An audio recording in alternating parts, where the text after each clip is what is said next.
ఏంటి పుల్వామా అటాక్ అంటే?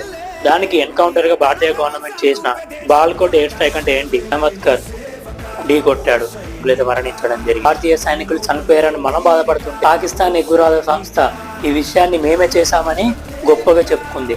ట్వీట్ చేసి పుండు మీద కారం చల్లినట్టు చేసింది చెప్పి భారత్కు బహిరంగంగా వార్నింగ్ ఇచ్చింది. దాంతో ఫిబ్రవరి 18న నరేంద్ర మోడీ గారు పొలిటికల్ మీటింగ్లో ఇలా అన్నారు: మాకు పాక్పై రివెంజ్, మన భారతీయులకు బాగా తెలుసు ఎలా రివెంజ్ తీసుకోవాలని చెప్పి. మొదటిగా అయితే 3 places ఎంచుకున్నాం. అనే బదులు ఉగ్రవాద సంస్థలకు ట్రైనింగ్ ఇచ్చే స్కూల్ అని పిలవచ్చు. మన రా అయితే రంగంలో దిగింది. కంపెనీ అడ్వర్టైజ్మెంట్ ఇచ్చినట్టు ఆ క్యాంప్స్ దగ్గర టెర్రరిస్ట్ రిక్రూట్మెంట్ కోసం ఒక బోర్డు పెట్టారు. పాక్ డిఫెన్స్ ఇలా ట్వీట్ చేసింది: sleep tight because PAF is away. Divert చేయాలి